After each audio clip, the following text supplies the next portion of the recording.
Hi, this is Spencer Dobson. You're listening to the Dakota Free Press podcast. And this is Corey Heidelberger. On today's show, the March for Science on Earth Day here in Aberdeen.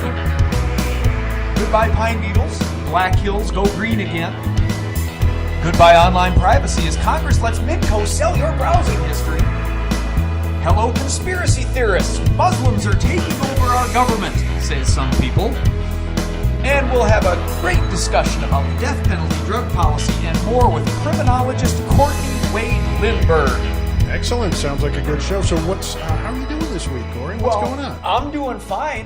Big automotive news for me. My wife and I just switched garage stalls. That's all that's happening on our end, but I hear your car's in worse shape. Now, so you didn't do a blog post about that? That's fantastic. My car's in great shape now. My car just needed a little bit of maintenance. I'm pretty rough on my car because I do a lot of traveling. I was in Fargo last week. I'm going to Mandan tomorrow, and then I'm up in Crookston the day after that, and it's just normal wear and tear. But if you want to donate some money to keep my car on the road fund, you can make that check out to Spencer Dobson at SpencerDobsonComedy.com. Or just ride your bike, Spencer. That's what I do around town. To Crookston?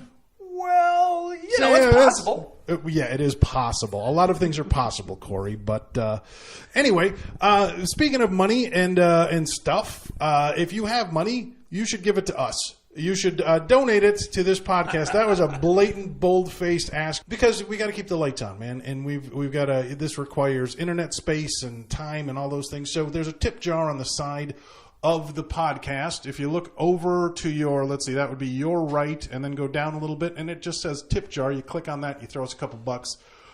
Everybody's happier. Yeah, and if you have any questions, just send us an email at Corey@DakotaFreePress.com. Happy to visit about the program and what we can do with your contributions to keep good podcasts and good blog posts like you see every day coming at you over the internet. And, of course, if you have any questions, if you have any suggestions, if you want to record a new theme song for us, you can do all of those things. Boy, I feel like we're going to get some really good ones and some really weird ones if anybody takes us up on that. But let's just see what happens. We're open to anything. No guarantees and not much pay, but we will listen to what you have, and we'd be happy to feature some good local music in our program. All right. At the end of the show, we're going to have a really interesting interview with Courtney Waid-Lindberg. She's an assistant professor of criminology at NSU, and we're going to talk about the criminal justice system in South Dakota and crime in general and drug policy and all kinds of interesting things that hopefully don't affect you too much on a day-to-day basis. But when they do affect you, it is nice to know what's going on. So having said that, let's do some quick topics. Okay, first of all, April 22nd is coming up, and that is... It's Earth Day! Right! And to celebrate Earth Day, there's going to be a March for Science at Central Park at 1 p.m., and that's here in Aberdeen. That's here in Aberdeen. It's across from the Arc, right? Yeah, it's basically where you used to have the parking lot for the school. Now it's a beautiful Central Park. How far is the march? Well, the march itself, as I map it out on Google Maps, it looks like it'll be about a mile. We're going to walk a 4-block square, 4 blocks to the library, 4 blocks over to Main, 4 blocks back up to about Red Rooster, and then 4 blocks back to the park. Easy peasy. Anybody can handle it. Now, do you sponsor people for this march?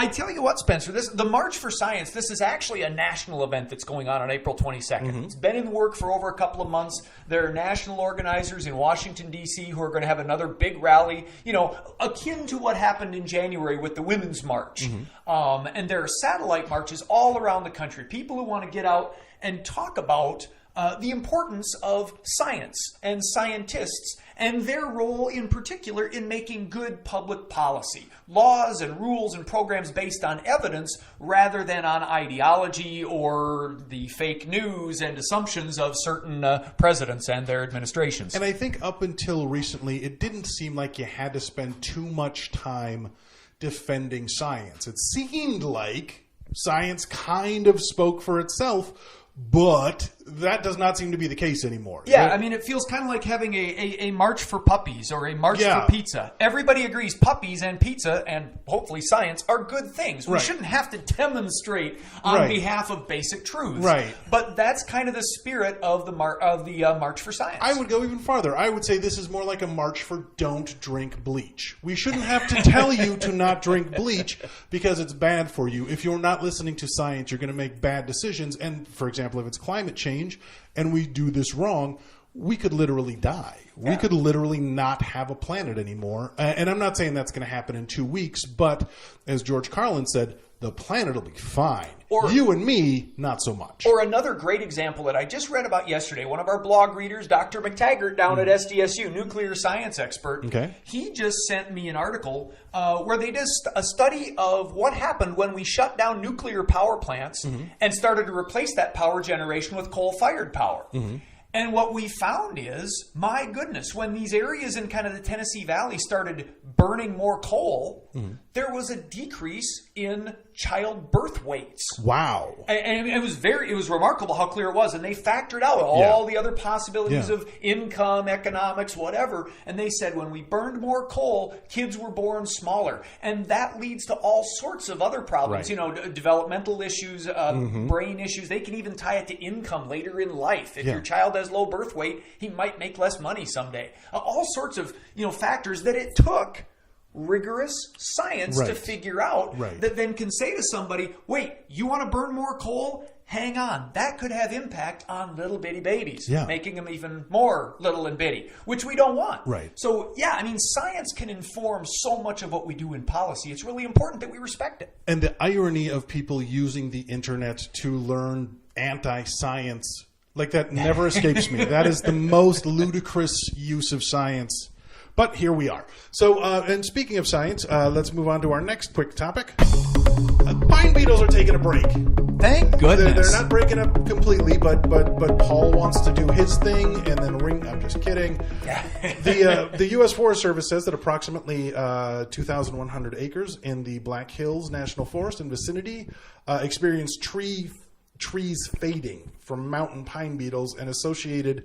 What is an LPS? Oh, that's Ips, the Ips engraver beetle. Okay. Similar beetle, eats up trees. Oh, gotcha. Compared to about 15,000 in 2015. Now, I've seen this firsthand, and it freaked me out. I didn't see it in the Black Hills.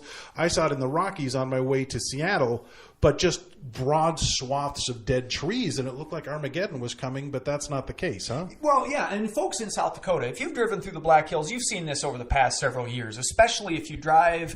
if you take that drive from Mount Rushmore down to Hill City, and then you go from Hill City to Custer or out to the Deerfield area, and even up toward Rochford, you see these huge areas, hillsides that are all brown instead of, the green pine forest that we're used to. And it really does make you kind of nervous. I mean, you're surrounded literally by what looks like death, and you think, oh my gosh, it looks like Cormac McCarthy's The Road or something. The current pine beetle epidemic, where these beetles basically infect and kill the trees and make them die and the leaves fall off, has been going on for about 20 years.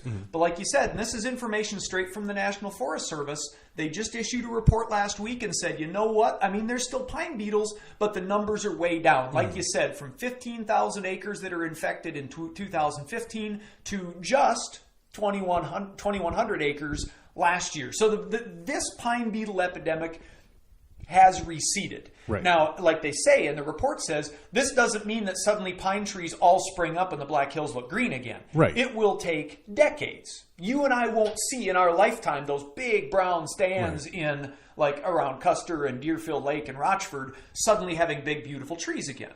But this is part of the process. Oh, exactly. It takes a while to build a forest. The pine trees aren't back, of course. They take decades to grow to their full strength. But there's lots of other greenery, lots of the undergrowth that comes back. So it's all just part of the natural cycle. Right. And this has been going on forever.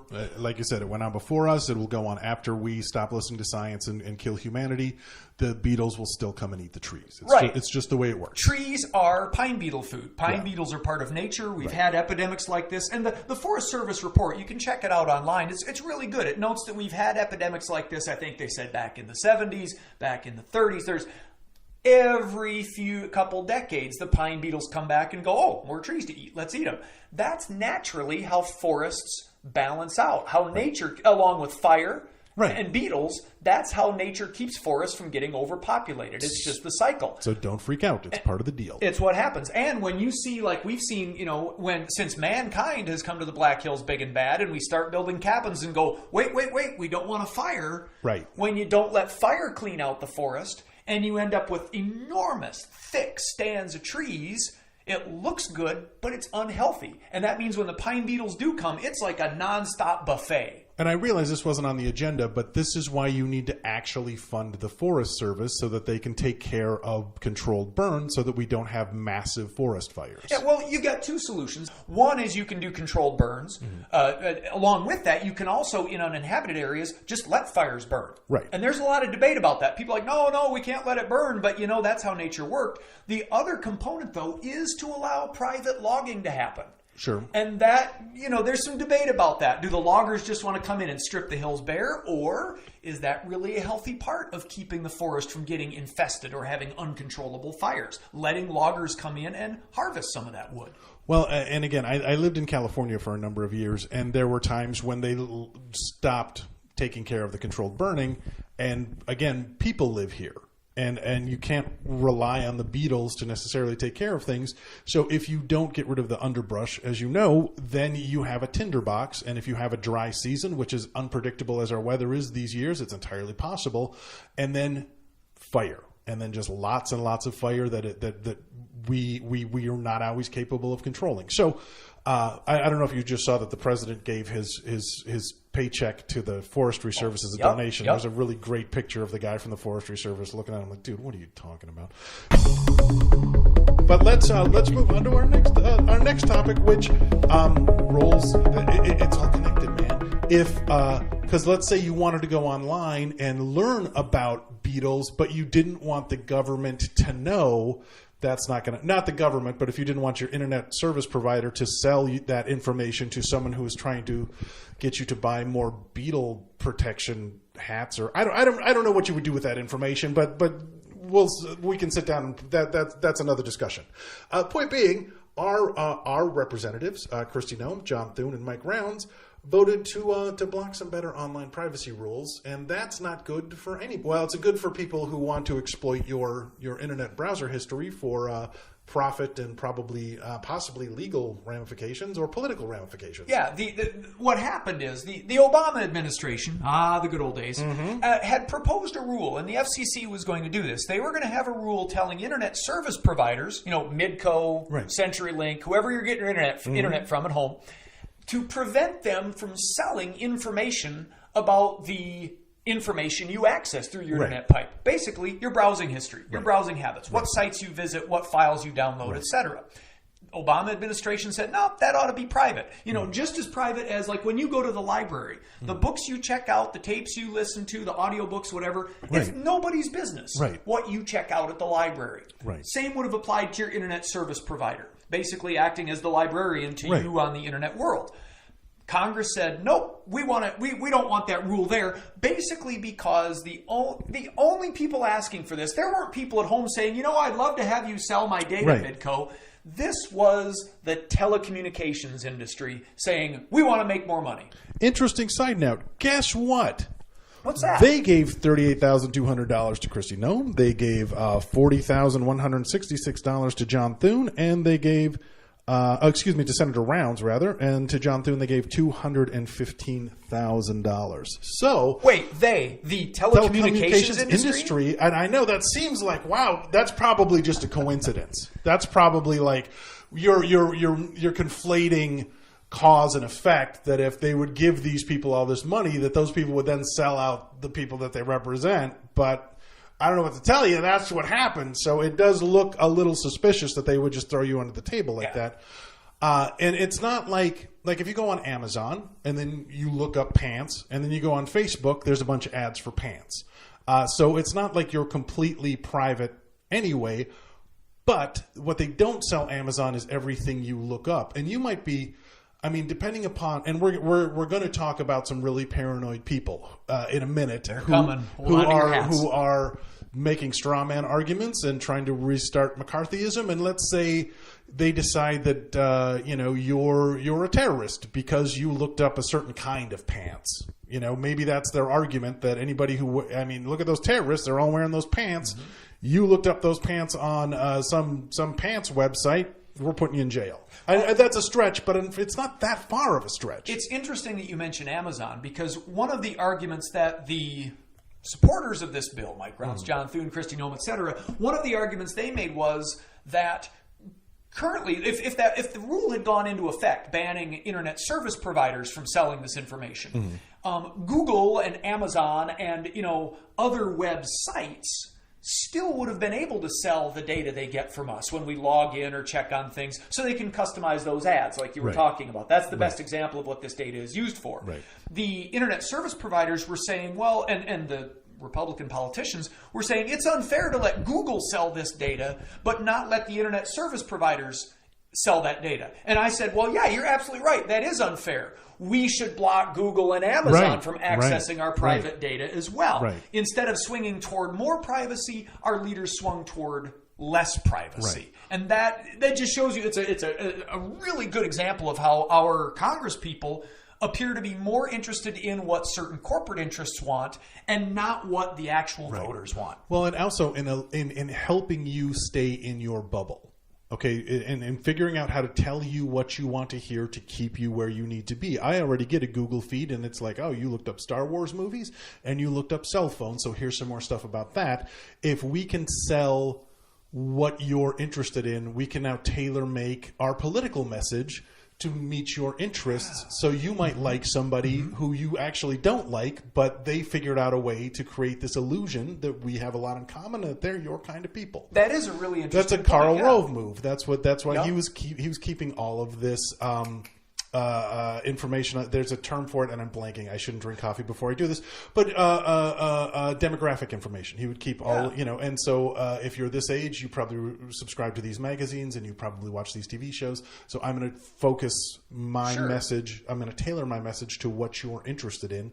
And then I'm going to use your now liking me to screw you over later when I'm, figuring out where your health care money is going to go, et cetera, et cetera, et cetera. That's a really interesting point, because I guess I hadn't thought about it that way, but yeah, when we get these ads, and like when Facebook tailors the things that come up in your feed based on your prior viewing, it does kind of spiral you into a certain bubble, or spiral you down the toilet of your preconceived views. One of the things I love about the internet, and then that I loved when I first got it, was the discovery by serendipity, where things you don't expect come up, and that doesn't come from an algorithm. It's just like the library. I don't want to walk in the library and have, oh, hello, Corey, here, go over to this section because this has the books you like. Right. I like to go to the new books section and just look and see what book jumps out. And it may be a topic I had no intent of looking at, but it leaps out at me. Right. So that's an interesting aspect of the whole privacy thing. The more we're fed data based on what we've already looked at,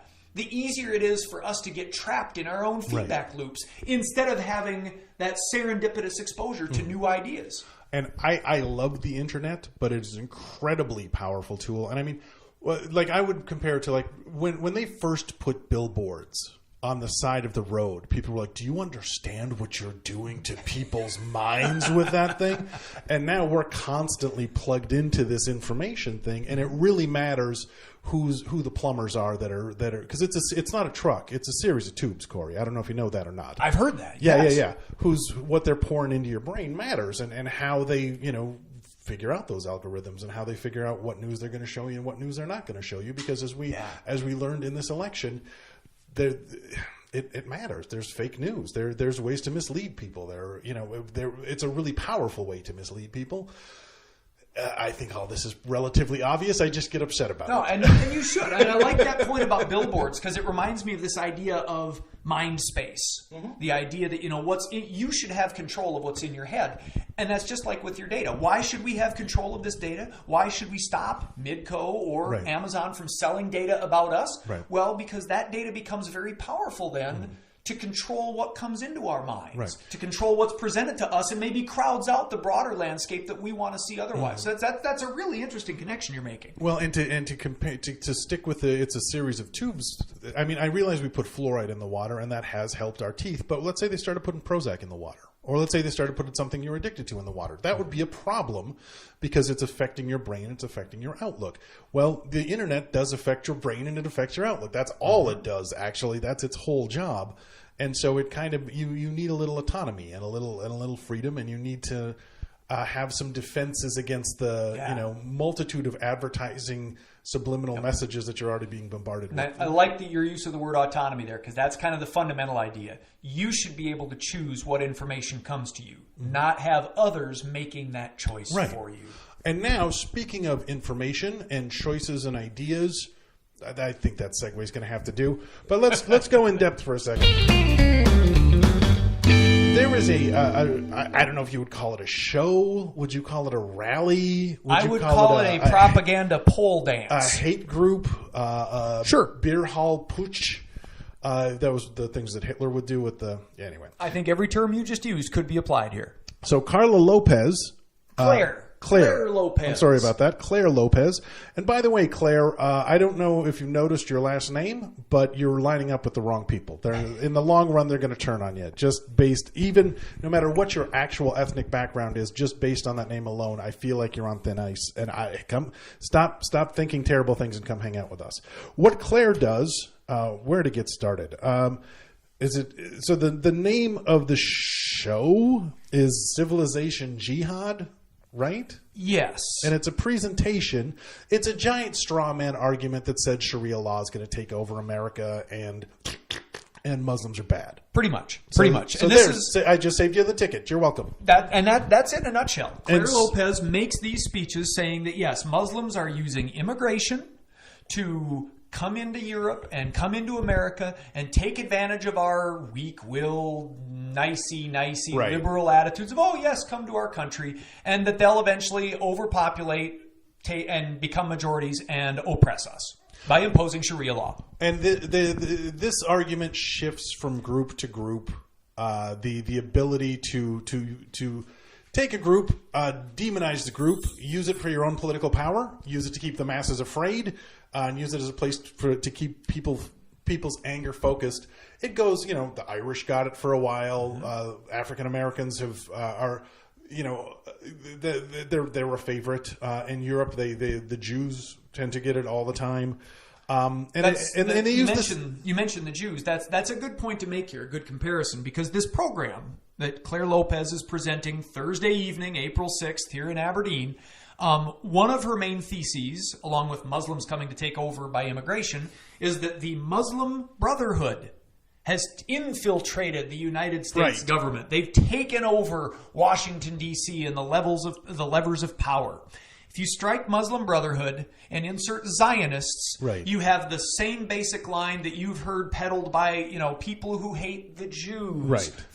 For generations, the Zionists have taken over our government. The Jews control our banks. There's a guy out in West River who says that Jewish interests control the cattle industry, for Pete's sake. It's the same thing. Group X has infiltrated our government, and we must oppose Group X. It's really mind-boggling that people still believe this stuff. And she is from the Center for Security Policy, and they... you mentioned in your article that it's McCarthyism, and it's literally to the point that they want to do a new House of Un-American Activities, like House of Un-American Activity 2, Electric Boogaloo. Like they're not even making up new things that didn't work and were terrible the first time. They're just assuming that we don't remember. So what they want to do is go. I assume if they get their way, they'll be calling people in front of Congress and. Have you ever been a Muslim? Do you like Muslims? Have you ever done algebra? Because they invented that, and we don't want you to do that. Sure. I guess. I don't know. And Claire Lopez, you mentioned McCarthyism. I mean, it's explicit. Claire Lopez herself has said that Joe McCarthy, the leader of the Red Scare back in the 1950s, that Joe McCarthy's tactics were spot on in saying that there were communists everywhere in the government and that we have to root them out. That's explicitly the kind of fear-mongering that Claire Lopez and the people around her want to foment. Well, and if you listen to all of our episodes, and I'm sure you do, you'll remember in the first episode we had just been to a Cracker Barrel, and a number of our fine citizens had been kind of holding Al Nordstrom's feet to the flame for saying that there were cities that were being run by Sharia law. Yes, our state senator, our elected state senator, Al Nordstrom, claiming there's Sharia law in America. And then he kind of had to go, well, I mean, there's Muslims, so there's Sharia. But this group calls for the dismantling of something called a no-go zone, which doesn't exist. It's this idea that there are so many Muslims practicing Sharia law in certain areas in the United States that the police can no longer do their job, that the American government doesn't have sovereignty there, and that it's a Sharia state, and that's not happening. But it's sure scary when you say it. Oh my God, that's terrifying. We better be mad about that and do whatever you say because they're coming to get you. And those no-go zones, they're part of this weird complex of anti-Islam paranoia that have been fostered by kind of your Breitbart media. Right. You can look up no-go zones, and you hear all these rumors about places in like Sweden where supposedly, Europeans, real Europeans, right, aren't allowed to walk into the neighborhood because the Muslims will kick you out or scare you out or whatever. There was a bill in the legislature, the South Dakota legislature this year, where Representative Tim Goodwin from out in Rapid City said, I want to ban no-go zones in South Dakota. Mm-hmm. And we're like, really?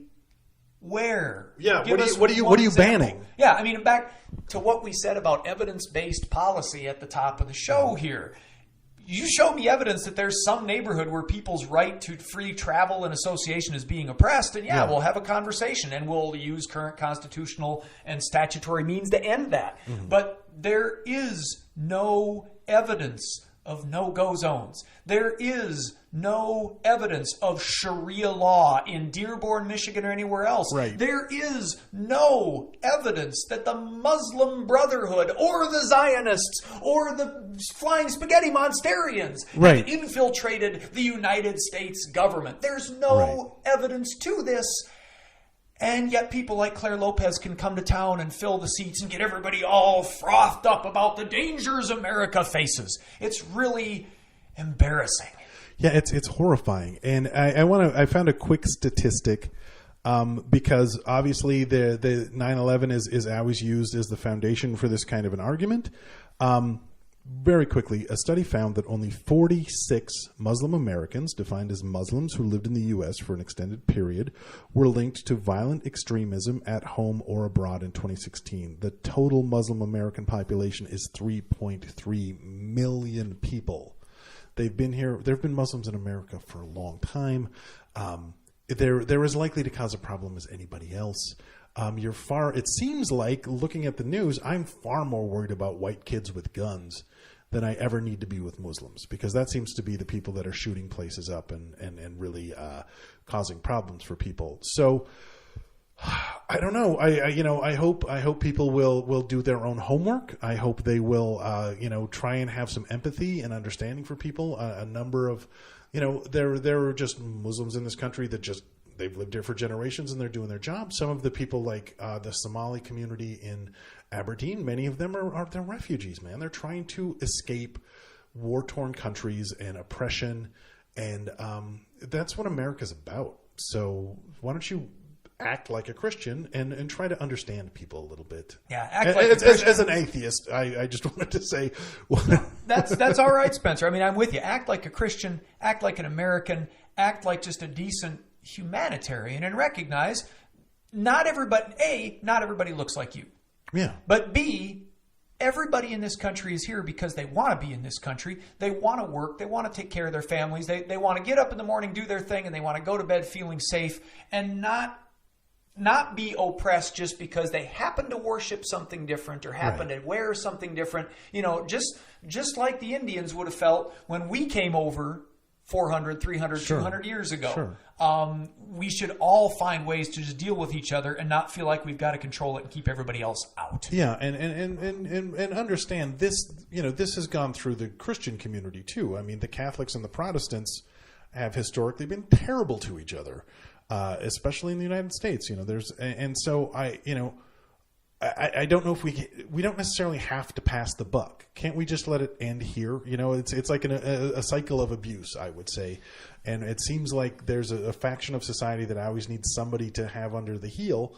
I feel like as we evolve, we should just not do that. Let's see what happens. Let's just grow and move forward. One would hope. Though there was an interesting bit of social science on NPR yesterday. Mm-hmm. We're going to put this in a blog post the other day that said they did a test where they gave people these meaningless rituals to do, like take a glass of water, pick up a coin, do this, spin around 3 times, whatever. It's just a ritual.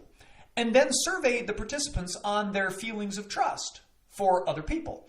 And they found that even with this meaningless ritual, not associated with a god or anything, people who performed the same ritual trusted each other more. And they didn't trust then people who didn't perform that ritual. If they didn't see them doing the coin and water trick, they didn't trust them as much as other people. So it is just natural. Our tribal brain is still in there. It's in there. But, so are other urges that are perhaps unseemly. So is our urge to eat all the sugar we can when we find it. Sure. But we can acknowledge that that's what it is and go past it. Exactly. That's what being smart is for. Yes. One would hope. Understand what we're about and then try to be better. We can use learning to make stuff better. All right. We have a really great interview today.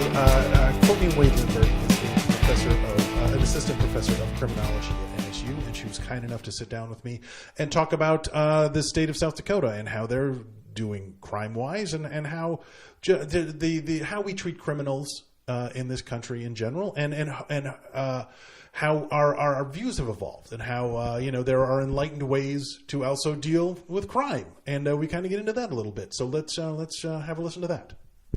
Courtney, what do you do? I am a professor at Northern State University. I am an assistant professor of sociology. I'm a criminologist by training. Got my PhD in criminology from Florida State University in Tallahassee. One of the things about the criminology program at Florida State, we're the oldest criminology program in the United States. Wow. Yes, we are a daughter discipline of sociology, so hence why I'm in the sociology program. But as a daughter discipline, we were the first to get started, break away, do our own thing. And it's a state that's been ripe for doing so over the years because of the numbers of individuals that we have in the state and our criminal justice policy in the state of Florida. And this seems glaringly obvious, but just to make sure, I like to make sure everybody knows what all the terms mean. Criminology, the study of crime. Right. The scientific study of crime. Right. Okay. Right. Yeah. Well, and so having said that, let's dig into South Dakota and how is South Dakota crime wise? I mean, not like how many criminals are there, but there's a lot of things coming down the docket right now. We're constantly trying to strike the balance between the rights of criminals and the rights of victims. And how are we doing, in your opinion? If one was to be run through the system, how do you feel South Dakota's treating its people? Well, that's a good question. It's a broad question I could approach broadly, and also bringing in some of my own experience having lived in a state that was more populous. And to contextualize a little bit, I often joke that I've lived in the states that voraciously use the death penalty. I grew up in Virginia, right. So we embrace the use of the death penalty in Virginia. I've lived in Florida. I've lived in Alabama. I've lived in Georgia. I have not lived in Texas, where they execute. Boy, they love the death penalty. They were going for a record last week. Weren't they trying to get 11? I believe when I was there in 2005, I visited their death row. Wow. And when I was there in 2005, this very week, I believe, it was the first part of April, that calendar year already, they had executed 17 people. Unbelievable. So roughly 1.5 a week. I'm new enough to South Dakota. We don't have the death penalty, do we? We do have the death penalty in South Dakota. So when was the last time we used it? Do you know? That's a good question. I'm sorry, I didn't mean to. Can we scratch that? It's fine. It's a podcast. Okay, it's not so we can edit that the out. 8 people that are going to hear this will be fine with it. Okay. Relax. But so there hasn't been one in a while, to say the least. No. In fact, the last that I am aware of in terms of our statistics with those on death row here in South Dakota, and I will go back to your original question relating it to some of the policy that we see broadly in the United States, but I do believe there might be more than one, there might be 2, but there's not more than 3 on death row currently. In South Dakota? In South Dakota. So you do not see this voracious use of this type of punishment. Okay. What you see in South Dakota, now we are a more conservative state, more conservative crime policy. We are less conservative than what you would see in the states of even California with their use of imprisonment. Of course, Texas, Florida, some of the southern states. So with this upper Midwest and the heritage that we have in terms of a large number of our population being of Scandinavian descent, you see a little bit of a tempering. Right. I lived in North Dakota for a while, and of course in North Dakota, we don't have the death penalty in North Dakota. Okay. What's confusing is there is a federal death penalty. So when you have federal cases that are sentenced, to death, Right. that can confuse the public. And the media is a whole other variable that comes into play. But in South Dakota, I've been pleasantly surprised and encouraged working here at Northern, the past 3.5 years. What we see is conservative policy. That's fair enough. But what we do see is that there's a little bit more of a tempering, a willingness to embrace what we understand about what works in corrections. And that's exactly what I wanted to get to, is there, because there's a lot of different philosophies about Mm-hmm. this. Obviously, the information you sent me covered a lot of different philosophies about this. Mm-hmm. And in your personal, in your experience versus what the state is doing, do Mm-hmm. you feel that, for example, if someone is doing a lot of how do you feel about incarceration as a punishment? I mean, obviously it depends on the crime, and there's always that rare sociopath. Right. But there's very few Hannibal Lecters in the world. There's a lot of crimes of passion in the world, and there's a lot of people who were poor and needed money and then went on the wrong path.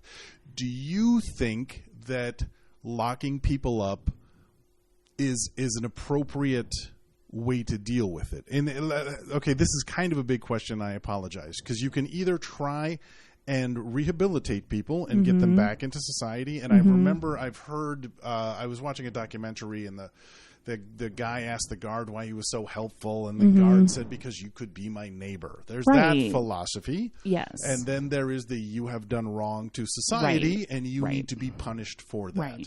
Right. I don't know if you have an easy answer for that, but if you could talk about that for a couple seconds. It's not an easy answer.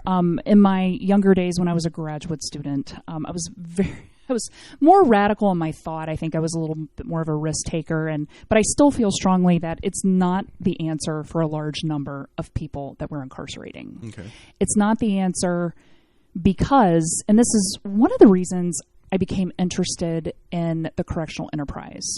So here I was as a graduate student, and thinking about what do I want to do with my career? What is it that I want to go in this direction within our field of criminology?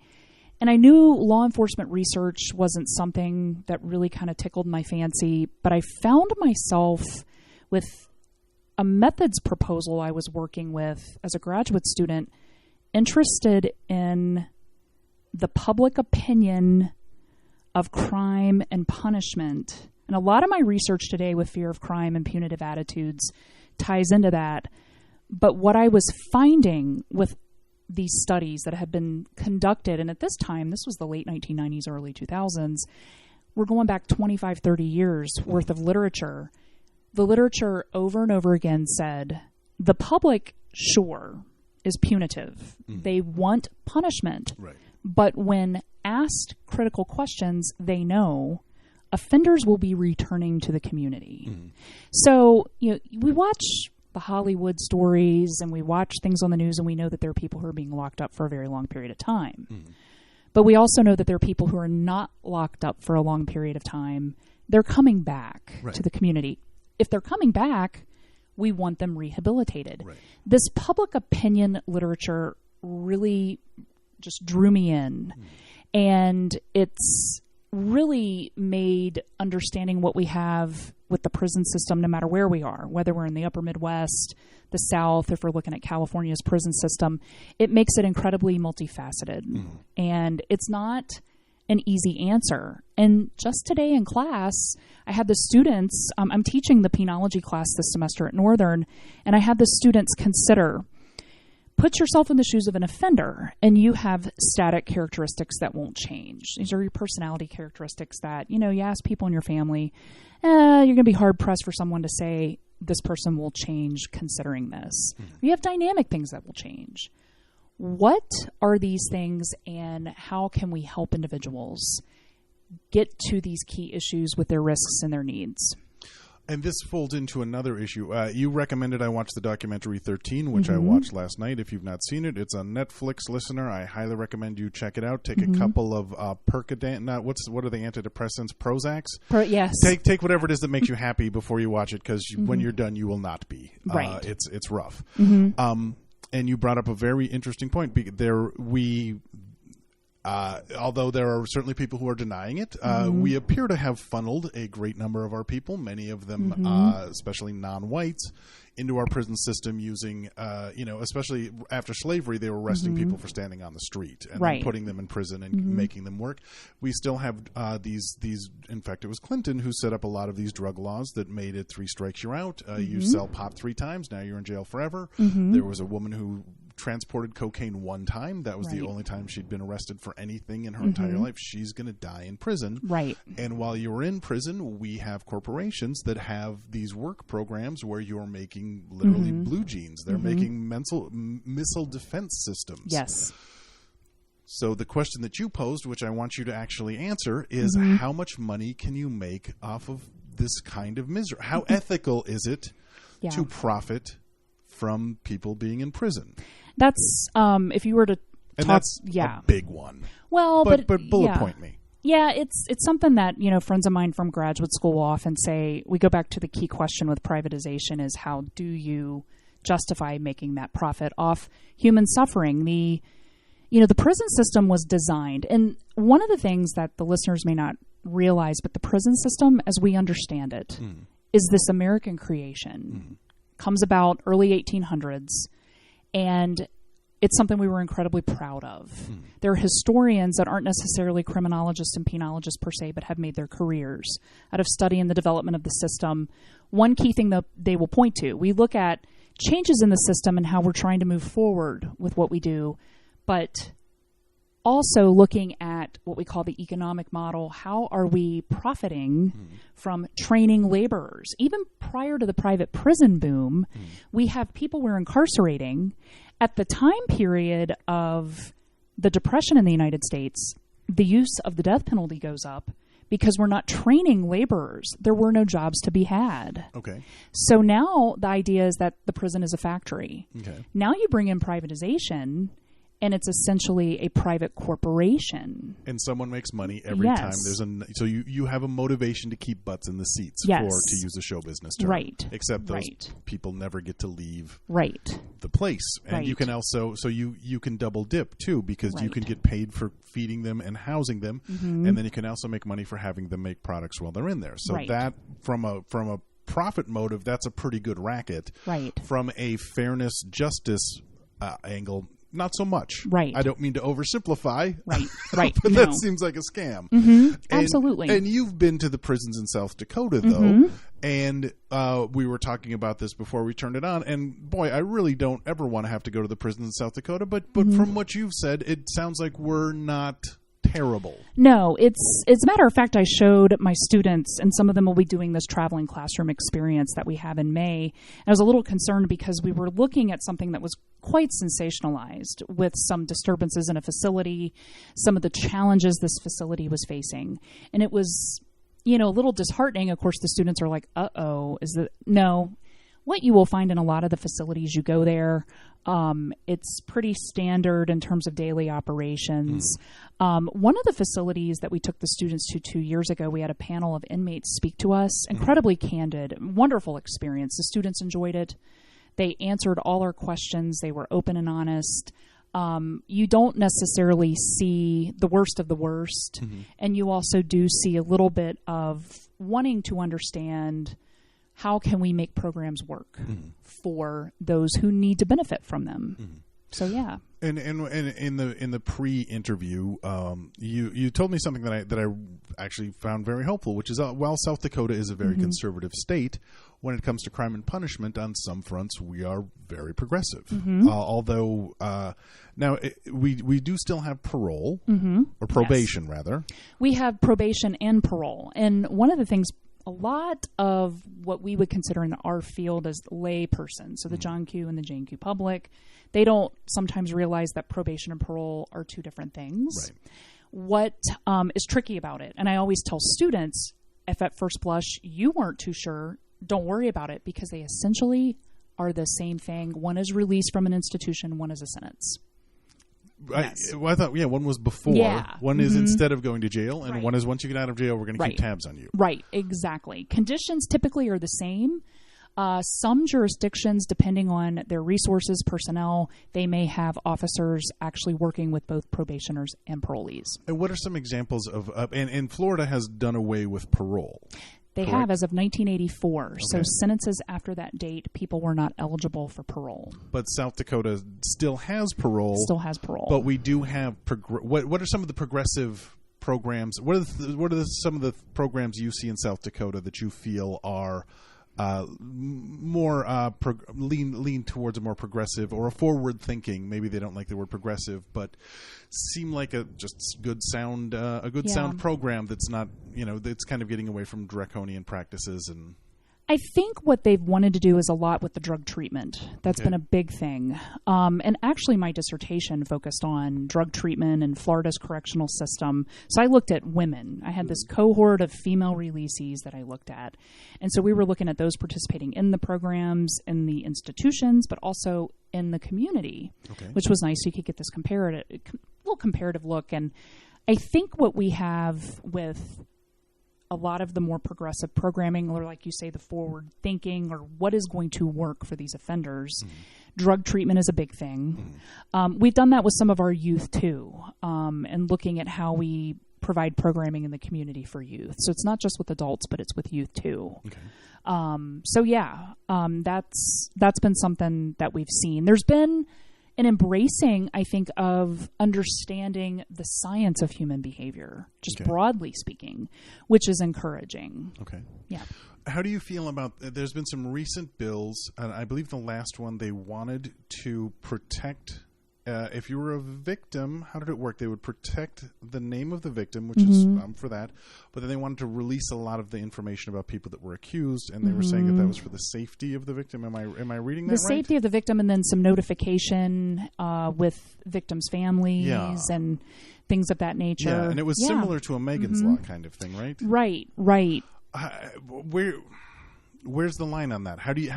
Where's the balance on that? Well, what's interesting about victim issues, and this is one of the things that we see, and I work very closely with the Network on Family Violence and Sexual Assault in Sioux Falls. We've been doing some training for victim advocates in the state of South Dakota. Victims' rights appeals to everyone. Right. Those that are on the more liberal side, wanting to work with offenders, help offenders, want to also work with victims, provide for victims, make it so that we see some restoration with the process. Even conservatives that are looking to punish more, they find victim-related programming quite appealing. With so much of our funding that has gone away, one of the things that we see with victim-related programming is we don't need to panic just yet, because there's such strong support on both sides for victim-related programming. Okay. How about protecting the rights, protecting innocent until proven guilty? How are we looking on that front, in your opinion? It does seem like we're very, especially in the age of the internet, we like to condemn people, and then maybe we'll have a trial. Yes. It's interesting, our criminal justice process. Here in the United States, we do have the innocent until proven guilty, due process of law. So there's all these checks and balances that come in. The idea, and it almost has been a goal where the reality doesn't match. And I'll give an example of what we have in Canada. Is kind of a good way to kind of look at what the opposite presents. But with due process here in the United States, we see that, again, people are processed through the system, innocent until proven guilty. We're taking this step along the way to make sure that people's rights, whether it's the victim's rights, because there's a victim's bill of rights, the offender's rights, the court process itself, we're making sure all the I's are dotted, T's are crossed. Right. What that's designed to do is to make sure that those who in fact have, committed a particular offense are the ones who will be punished. It's essentially almost been a cog in the wheel. What we've had is this overloaded system. A lot of discretion is used, but then people get upset about the discretion on the part of criminal justice actors and some of those making decisions. So we end up having a system that's backlogged. Okay. We've now gone more towards trying to push people through, and even the system trying to operate a little bit more as a kind of just a conveyor belt, just kind of moving on down. That goes against the grain of the original philosophy. And then, of course, we bring in, what we see with the internet and the media and finger pointing, and people's opinion has now convicted you. Right.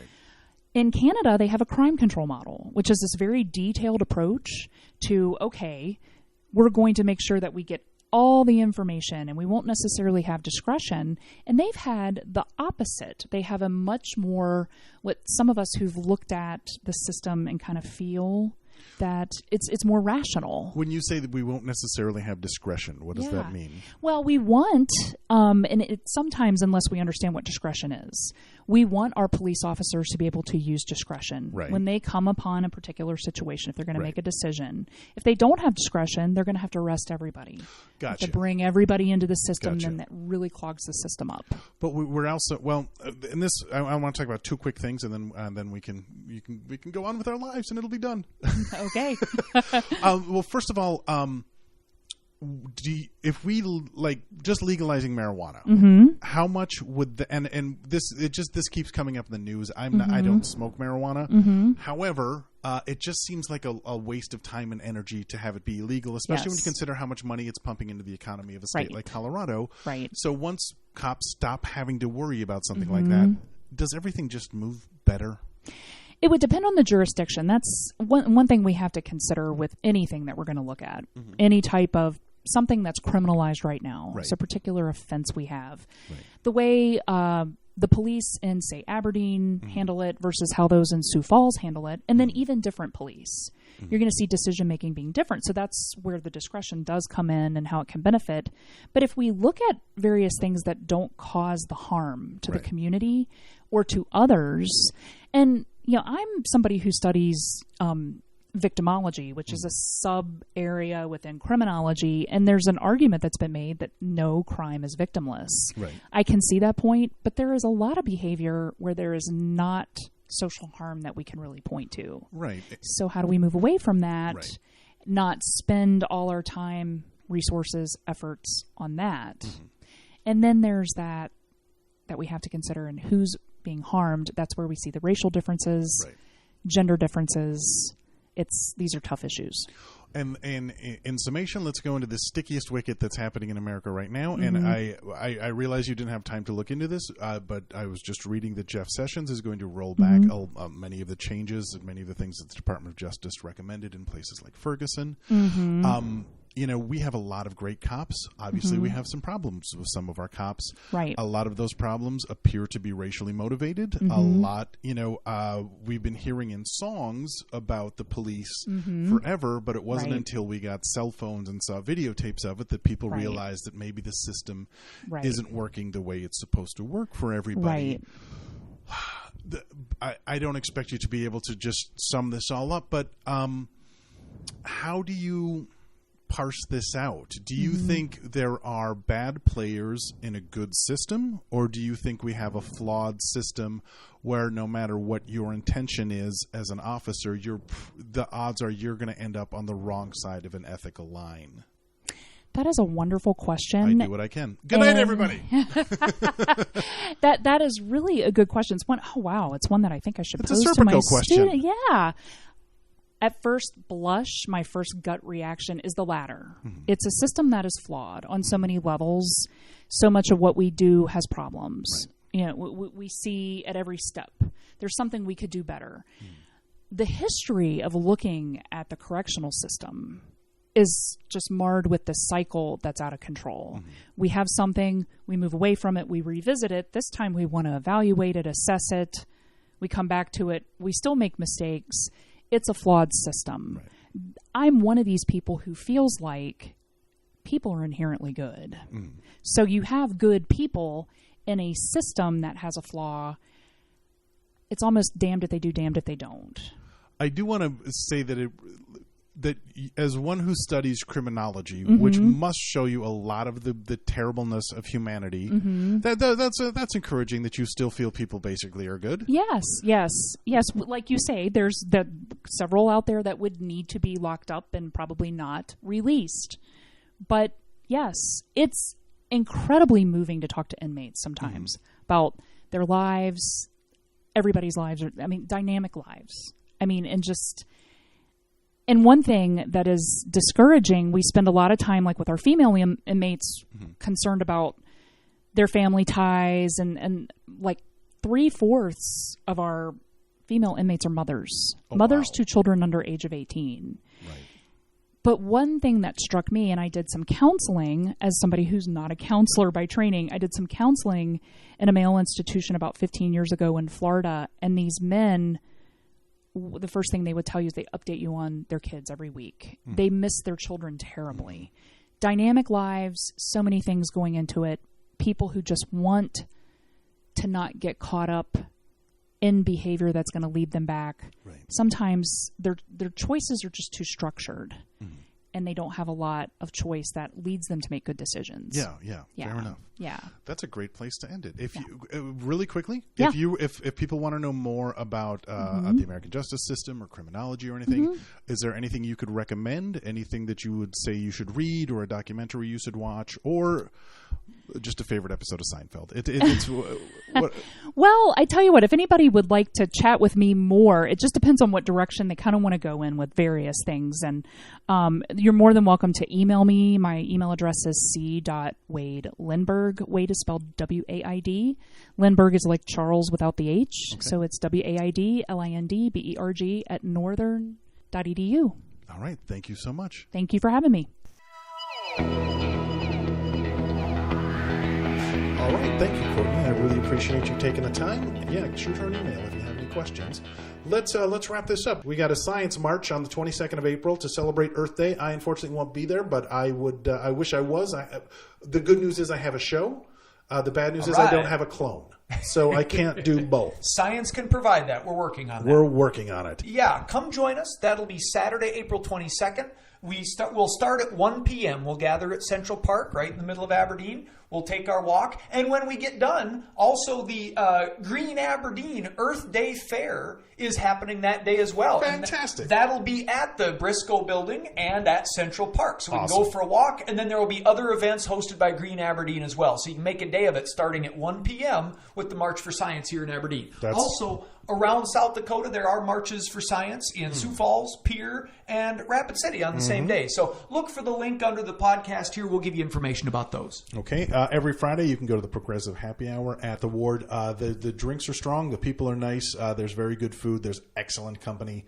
And it's a cool bar. It's just a nice place to hang out. You bet. Come downtown, visit with us. 5 o'clock Saturdays. Goes from about 5 to 7-ish. 5 o'clock Fridays. 5 o'clock Fridays. Boy, my head is somewhere else. I it's apologize. That coffee messes you up, man. Yeah, it also makes life function. So, you got to take the good with the bad. Okay, tip jar. Let's if you enjoy the podcast, click the button for the tip jar. Throw us a couple of bucks. If you hate the podcast and want to continue to hate it on a weekly basis, please throw us a couple of bucks so we can keep doing these things that make you so crazy and give you things to yell about at work. Anything else? I think we're good on that. We're really glad Courtney stopped by to talk about criminology. Learned a lot from her. And we'll keep looking for guests to bring you more interviews about what's happening here. And if you have any suggestions, if you'd like to be a guest, if you have something you want to talk about, if you have questions, if you want to record us some new theme music, send an email to Corey, that's Cory, at dakotafreepress.com. Or send us a note in the comment section. Many ways to get a hold of us. my name is Spencer Dobson. And I'm Corey Heidelberger. Thank you so much for joining us today. Thanks for tuning in. See you next week.